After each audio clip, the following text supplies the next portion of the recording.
তোমার থিঙ্কিং শুধুমাত্র কিন্তু তোমারই থিঙ্কিং, তোমার থট প্রসেস শুধুমাত্র তোমারই থট প্রসেস, আর তোমার ফিলিংস সেটাও কিন্তু শুধুমাত্র তোমারই।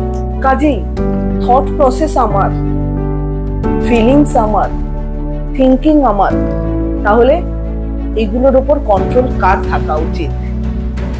নিজের। তোমার থিঙ্কিং তোমাকে কন্ট্রোল করতে হবে, তোমার থট প্রসেস তোমাকে কন্ট্রোল করতে হবে, এবং তোমার ফিলিংস তোমাকে কন্ট্রোল করতে হবে। কার প্রতি কতটা আবেগ বা ইমোশনাল হবে সেটাও কিন্তু তোমাকেই কন্ট্রোল করতে হবে।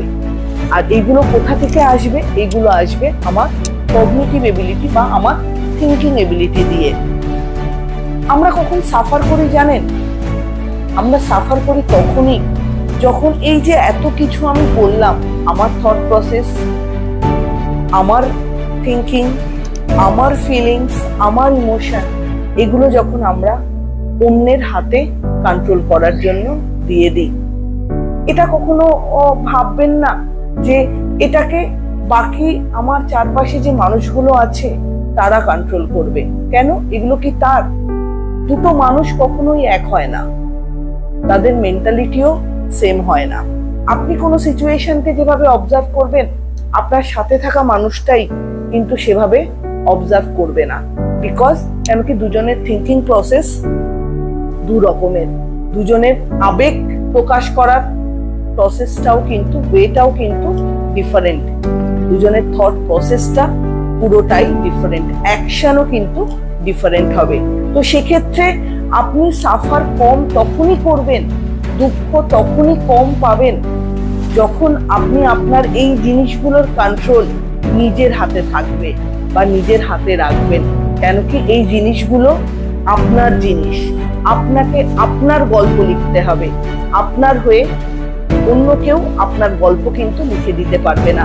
যে মুহূর্তে অন্যকে এন্ট্রি দেবেন আপনার এই গল্পগুলো কন্ট্রোল করার জন্য বা গল্পের এই প্লটগুলোকে কন্ট্রোল করার জন্য, সেই মুহূর্তেই কিন্তু আপনি সাফার করবেন। আমার এই ভিডিওটার ভেতর থেকে আজকের এই সেশনে একটাই জিনিস বলার, যে আমরা প্রত্যেকে আমাদের গল্পের, এক একজনের গল্প আমাদের সবার আছে এবং আমরা আমাদের গল্পের রাইটার।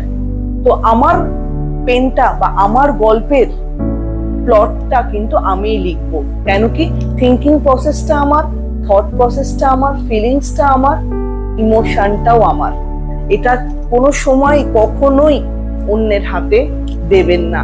কেন কি you are the writer of your own story.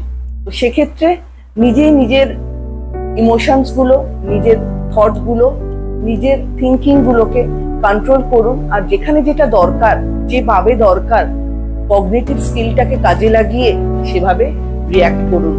আর সেই পজিশনের সাথে বা সেই সিচুয়েশনের সাথে অ্যাডজাস্ট করুন।